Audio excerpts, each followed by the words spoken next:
Steam is full of titles that come and go, and no genre encapsulates this more perfectly than medieval games. It is such a tumultuous time period, almost beautifully coinciding with how it actually was back in the day. People lived and died at the drop of a hat. Games come and go because, well, mostly because they launch into early access. However, I'm going to be going over some of the worst disasters in medieval gaming history. Oh god, it gets worse and worse as we go along. The Stronghold series of games, well, had a stronghold on RTSs the world over, especially when the second one came out and its first foray into 3D titles. This RTS was a masterpiece, and still to this day, especially in 2023, with the definitive edition for Stronghold 1 coming out, this game has the hearts of many an RTS gamer the world over. Yet there was one entry that didn't quite go down as well as the others. Stronghold 3 was a part of this franchise known for its blend of real-time strategy and castle building simulation, set of course in the medieval time. Because of the success of Stronghold 1 and later 2, not to mention Stronghold Crusader, fans eagerly awaited a true sequel that would enhance and expand upon the original concepts. So Stronghold 3 came about,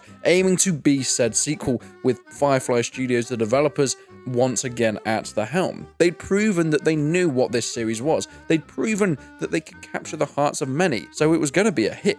Surely. There'd be a new 3D graphics engine, enhanced physics for realistic destruction, day-night cycles that would affect your gameplay and how it would all pan out. With improved AI and pathfinding, there'll be a more dynamic campaign with more mature storylines continuing from the first games. So, Stronghold 3 kept a lot of the core elements with castle construction and resource management. There was siege warfare and introducing a few new mechanics as well, like freeform building. Unlike the grid-based systems of previous titles, Stronghold 3 allowed for a more flexible placement of structures, and this came into fruition with the realistic physics. Of course, crumbling realistically under siege weaponry. Players once again needs to gather resources like wood, stone, and food to build and maintain their castles, and their popularity between the peasants. This happiness of the peasants affected the productivity and tax income, requiring careful balancing. All of this combined with its all-military side, having a range of medieval units like archers, knights, and siege warfare that was now enhanced with the detailed siege equipment and destructive terrain, which is a little bit of a nicer touch. It had single-player campaigns with two separate campaigns, military and economic, continuing the stories from the original title with a multiplayer as well. So, all this kind of lines it up to be the next behemoth of an RTS title, since Stronghold Crusader was so well loved, and of course the originals also had their place as well. But upon release, Stronghold 3 was met with largely negative reviews, and to this day has kind of been ignored. In fact, researching for this video, there is very little about Stronghold 3. People have kind of pretended it doesn't exist. Mostly this was just down to its technical problems. It included so many crashes, AI pathfinding errors, you know, that AI that was supposedly improved, with a ton of graphical glitches. Not just that, but it seems that they really put a focus on trying to improve the graphics, but with an expense of the actual gameplay. You see, people really wanted them to have a better title, not just a better looking title. It's so full of bugs, even more than Stronghold 2, especially with this troop movement and AI. Not just this, they took out a lot of mechanics that made Stronghold 2 fun. All the new units from Stronghold 2, except for armed peasants, outlaws, it left out every new unit from Stronghold 2 as well, which is an insane decision. But because of its release as a full main title, people were wondering why it was missing some of the many selling points before. The freeform building, some people did enjoy it, but actually it led to difficulties in constructing functional and aesthetically pleasing castles, ironically, since their focus was on aesthetics now. Both the enemy and ally AI were criticism for being incredibly irresponsive. For example, people criticized the fact that archers just couldn't shoot anybody if you don't specifically select them to target an individual unit themselves. The AI just wouldn't sort itself out, which for an RTS game where you're trying to do macro managing isn't ideal. The storyline were considered bland and unengaging narratives with a lack of content overall. Stronghold 3 offered fewer maps, units, and variety in gameplay, despite it being the third in a series that had been so popular that Firefly Studios should be working on the hype, using this motivation to get them to a bigger place within the RTS genre, with other titles like Age of Empires and Total War really making their place in the time of the Stronghold 3 release, which was 2011. This should have been a no-brainer, but they just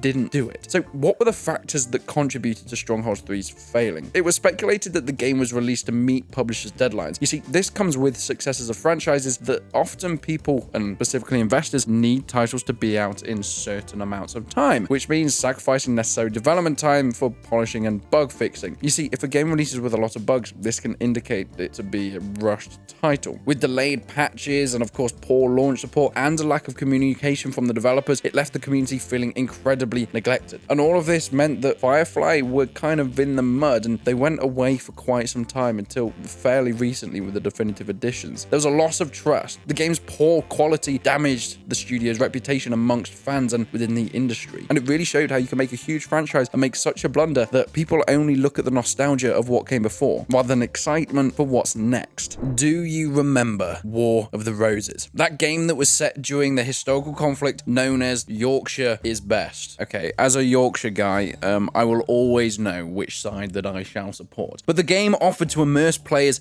in this tumultuous period, an incredibly bloody war that really doesn't get that much representation, especially in gaming. I mean, I can't really think another title that's really blasted out into the mainstream, and well, as we're about to work out, War of the Roses tried, but somewhat failed. Okay, it hugely failed. But it was developed by Fat Shark. You know, the guys that made Vermintide and later Darktide? A huge company now. They started doing this sort of thing. Fat Shark intended to create a realistic melee combat system that captured the brutality and skill required in medieval warfare, with extensive options for customization, weapons, and of course perks to suit different playstyles. It was admittedly a 64-player multiplayer-only game at the time, with other, I guess, tutorial parts to it, but the combat system was really cool. It was so heavily inspired by Mount and Blade, however. It's basically Warband's combat system with the 4 directions, just a little bit more clunky. And whilst this realistic combat mechanic was great, they didn't quite nail it, and it didn't quite capture the same attention that a Mount and Blade did, especially releasing at a very, very similar time. Whether you were using your bows, your swords, your axes, or do you remember riding on horseback and being able to lance people? This game had some brutal executions as well. When you got someone down on the floor, you could stab them in the face. Of course, playing as an archer was incredibly satisfying in this title. I played this game when it first came out, and look, I might have only been a little 12-year-old boy, but I still loved it. It was fantastic, despite its flaws. The directional combat was decent enough. The range combat was very fun, especially when you used crossbows as well, and different armor types affected your mobility and protection. I remember it had a lot of emphasis on being a big hulking suit of armor walking around the battlefield, or being able to be a bit more slick and go in that direction as well. There was so much customization, and it was so bright and vibrant. For a medieval world represented, and even when it is, it looks so grey and dull.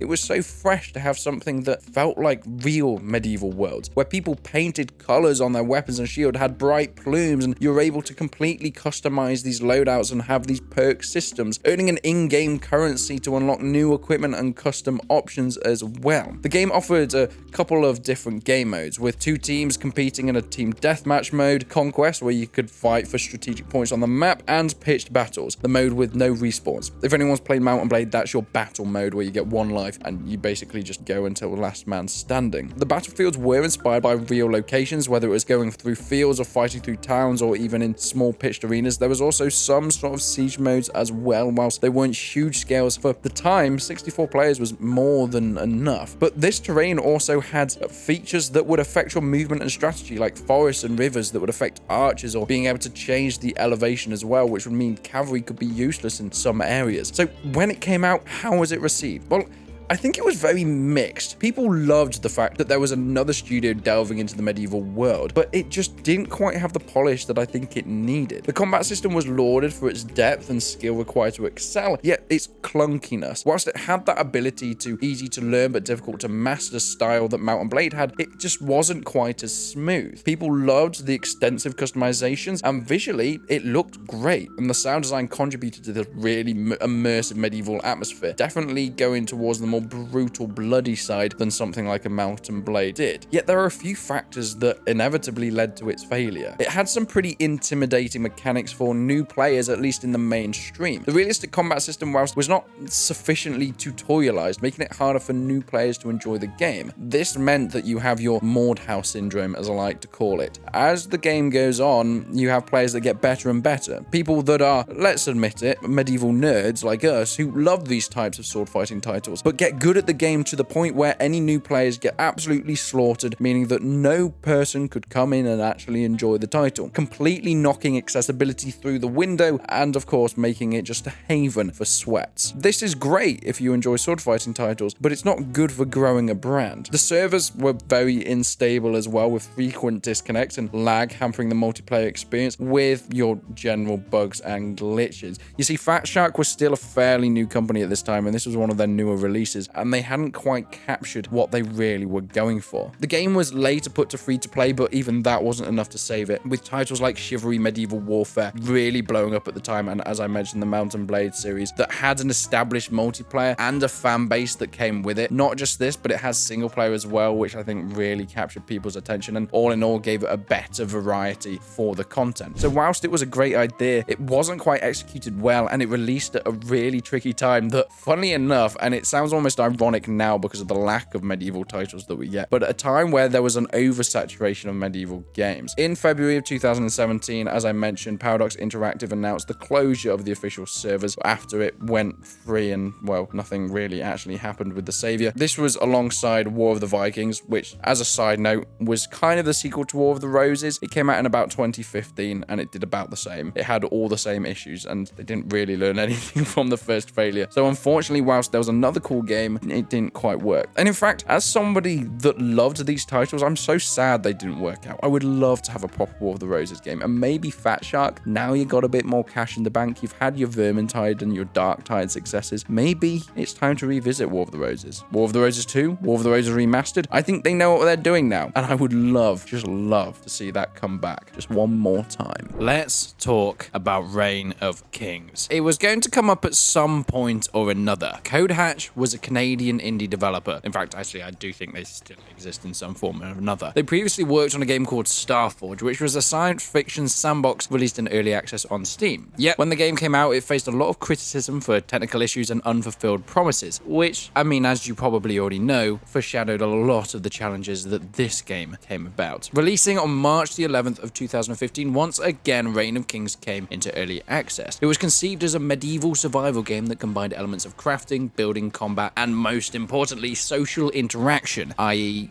getting people by the legs with rope and then dragging them across the grass. In this medieval setting, it was, I guess, more fantasy than anything. It wasn't exactly dark and gritty, I'm going to be completely honest. Although it did try and make players experience this harsh and realistic survival, but I think it lent way too much on the arcadey side for it to ever be called a realistic medieval title. Yet there were some pretty cool ideas. There was a unique system called player sovereignty, which meant the players could become kings of regions and impose tax upon other people, these other people all having their own ranks and roles as well in this consistent, persistent world. A lot of the emphasis went on this player interaction, and this made for some of the best footage that kind of blew up the game in the first place, releasing on YouTube with huge YouTubers like Syndicate and Frankie on PC playing this title, some even calling it the best game ever made. It was kind of like Rust but medieval, and people adored it. With this robust crafting system, also building, having anything from small huts up to bigger manors, and of course full castles that then could be sieged with full siege weaponry. When it was released, it let players get on board with something that was new, and whilst Codehatch had done Starforge before, they weren't really as well known, so yes, it could have been a great red flag, but people weren't really aware of it. One of the biggest selling points was the combat and warfare. Once again, this was a medieval game. Being able to engage with enemies using things like axes, bows, swords, and other medieval weaponry, but most importantly, things like siege weapons, trebuchets, and battering rams to attack the enemy fortifications, meaning that people could spend ages building up these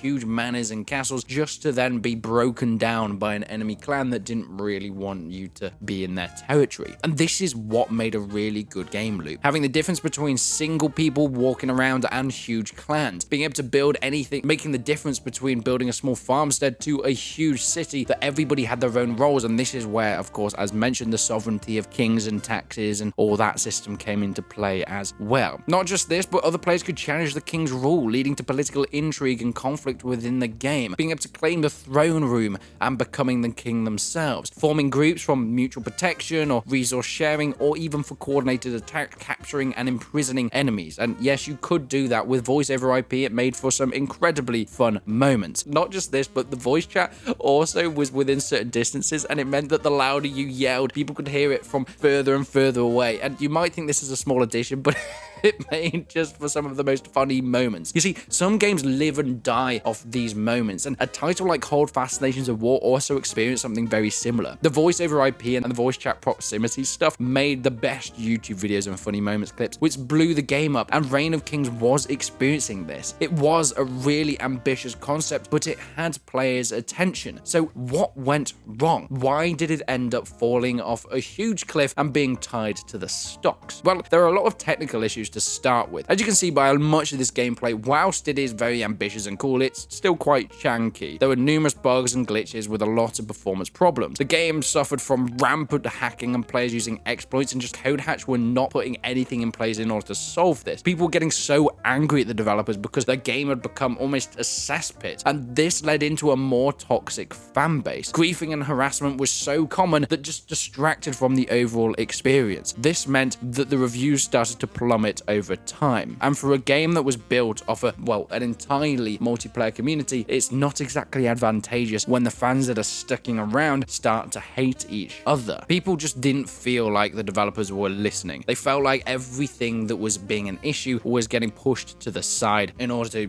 focus on content over quality, meaning that player count started to dwindle and issues persisted. New players were scarce, and the ones that did come in found a toxic fan base that wasn't very welcoming and accessible. Servers started to empty and become deserted, further diminishing the multiplayer experience. And then CodeHatch, well, they handled Reign of Kings pretty much like they handled Starforge. They left it alone and didn't really try. There was community attempts at revival with private servers. Some dedicated players attempted to keep the game alive this way, but it wasn't enough. With limited modding tools in the game, the community just couldn't really get it back to where it needed to be. Now, later on, there was talks about other games like Moss, which was kind of a spin-off, a Rust medieval game that seems to have died a sorry death. But we do have Renown, a game that now is starting to build on what Reign of Kings and Rust have done in the past. It is still looking very hopeful, and the player base is still growing. So whilst Reign of Kings was a disaster that ended up failing, it might not be over for the medieval survival games just yet. What would be the first thing that comes to mind when I mention Keen Software House? Well, if you know them as developers, you would know that they've built the incredibly successful Space Engineers, a game that explored the open sandbox of the universe in one of the most detailed ways possible. But they actually made another game. This came out on February 19th, 2015, a simulation engineering building game, but not set in space. No, set within the medieval world. Keen House Software is a Czech video game developer that was founded in 2010. And of course, building upon the success of Space Engineers, they applied a similar engineering construction mechanics to a medieval setting, Medieval Engineers. This was conceived with the following objectives: simulating medieval technology and architecture with completely dynamic terrain that can be molded and crafted the way that you wanted to, with simulated destruction of buildings for some of the most incredible, for some ready for wars that would inevitably come into fruition. Once again, a huge open world, this time not exactly going into space, but still big enough in order to build structures, machines, and fortifications. But it also incorporated survival mechanics, including resource gathering and combat with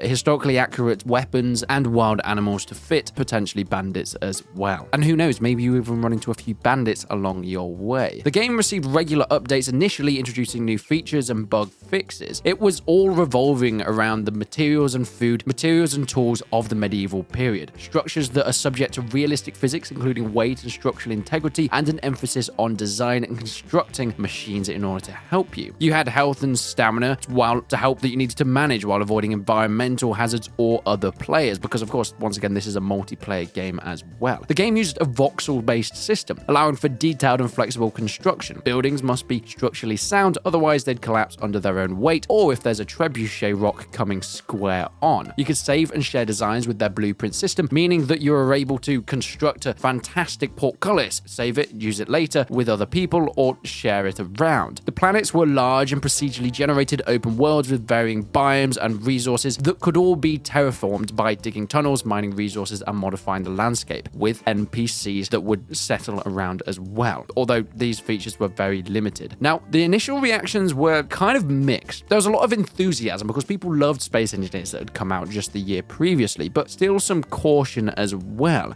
Players and critics appreciated the idea of combining engineering mechanics into a medieval setting, and existing fans were eager to experience similar gameplay from Space Engineers. Yet, as development progressed, issues started to emerge. Players noticed slow progress with adding new features and content. There was a report of a lot of more bugs and technical issues with incomplete features. Some promised mechanics that were either undeveloped or not quite implemented. This equated in mixed overall reviews on Steam. And because of this, well, Keen House were kind of focusing on their more successful counterpart, which was Space Engineers. So this never-ending cycle sort of continued. Less content started coming in. More of these promised mechanics were getting strayed away and more focus put into Space Engineers. I mean, they completely shifted their resource back, especially when it came to the full release of SE in 2019, diminishing the development team for Medieval Engineers, slowing down its progress. Not just this, but the V-Rage engine that was developed in-house for both these games faced difficulties adapting to the complexities of these medieval physics and mechanics. It often caused a lot of optimization issues and performance problems. Not just this, but you see, the thing with space is it's never ending, and being able to have so much different technologies, from building spaceships to space elevators, mining lasers, and of course you could build ships that could do everything from refine ores to be huge hangar bases for smaller fighters. There was a lot less of these options within Medieval Engineers. It was limited by its choice of time period and genre, meaning that there was a lack of roadmap, a clear development plan, and people were kind of getting to the point where the game loop became very repetitive. The game remained in early access for over 5 years without a full release until players started to get kind of tired. On March 17th, 2020, Keen House Software announced that it would be the end of development. No further major updates would be made to Medieval Engineers, and despite its really promising idea and kind of okay execution, the lack of continued support really just turned the last few players away. It still exists, but nobody really plays it these days. You see, whilst Medieval Engineers provided a platform for creativity and had moments of enjoyment, it fell short of becoming a medieval masterpiece due to its unmet expectations and developmental shortcomings. The game's legacy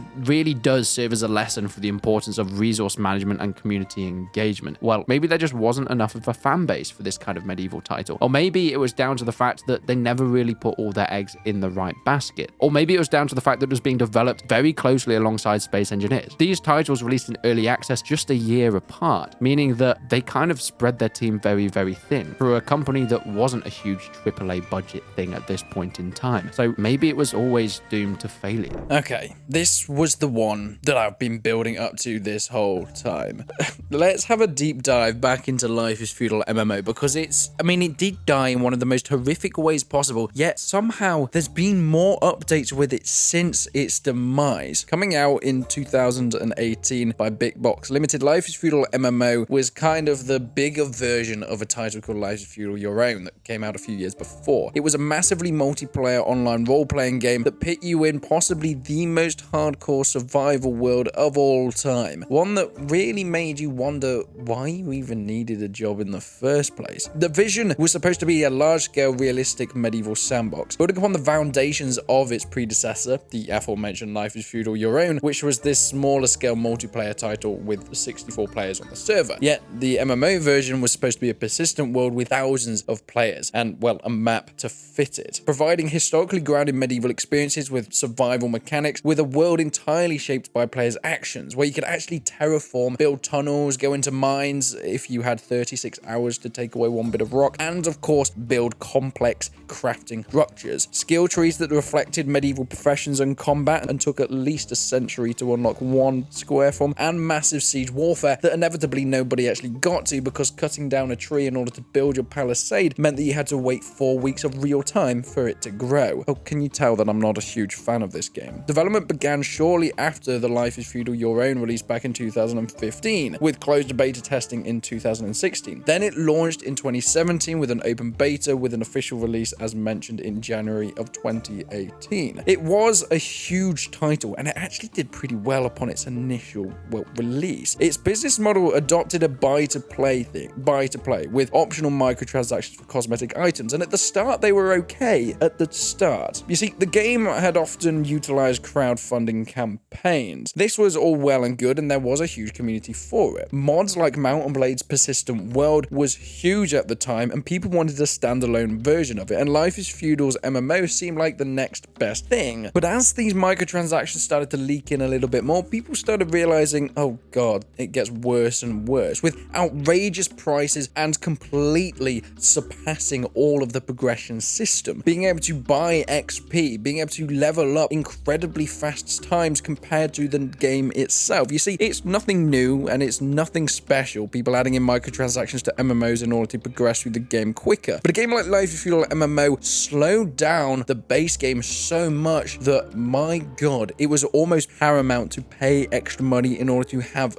an not even enjoyable but passable experience. You see, players needed to manage hunger, health, stamina, and every other survival aspect. You'd have weather seasons that would affect gameplay, such as crop growth and conditions and your travel conditions, and of course, things like the death penalty that would basically mean when you die, you lose all your skills. Yeah, it was pretty rough. But as mentioned, they really tried to focus so much on realism, so things like planting these crops would take days, not in-game days, real-life days. Building mines would take hours and hours and hours in order to get to any sort of resources. I remember playing even just the Life is Feudal Your Own version. This was before they made it even grindier in the MMO, but my mates had to set up macro keys just so they wouldn't get RSI on their wrist for spending 30 minutes to take away one block in the mining department. Then the MMO came and ramped the ups to 11. There was some sort of combat and warfare with directional attacks and parries, similar to Mount and Blade, but because the servers were so laggy, not just because there was a lot of people on them, but also the infrastructure was just horrific, it was almost impossible. I mean, look at some of the gameplay from the battles.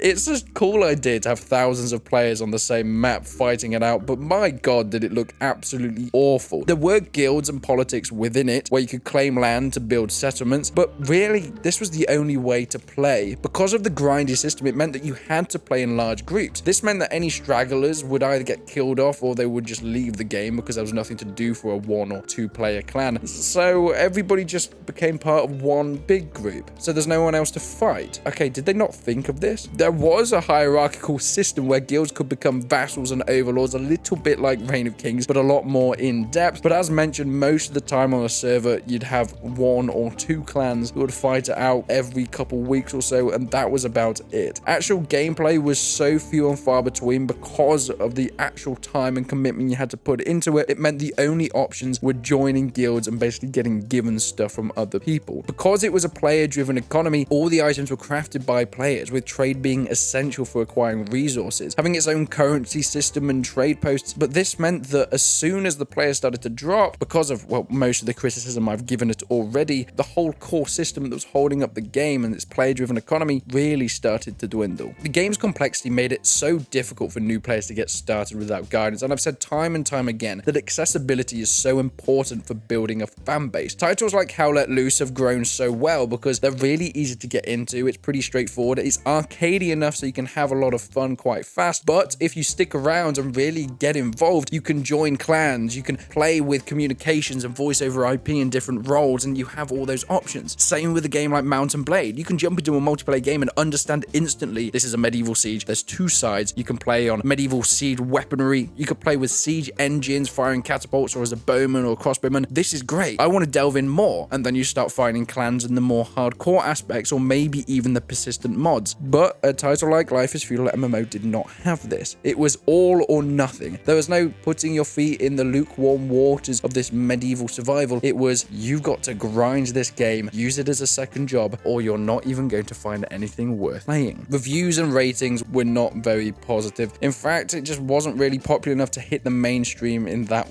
way. Players started to get a lot of concerns about the grindy nature nature of the game, and it became kind of that hardcore syndrome where everybody within the game was so hardcore involved that no new players could have any fun or really wanted to be a part of it. Much like I mentioned in the title, like War of the Roses, well, it went the same direction. So the game was shut down, but it wasn't quite over yet. You see, in January of 2021, Bitbox Limited announced that they were done, the termination of their agreement with the game's publishers, and, well, the servers were going off the rails. There was some community efforts for trying to revive it, but it didn't happen until it was bought up last year.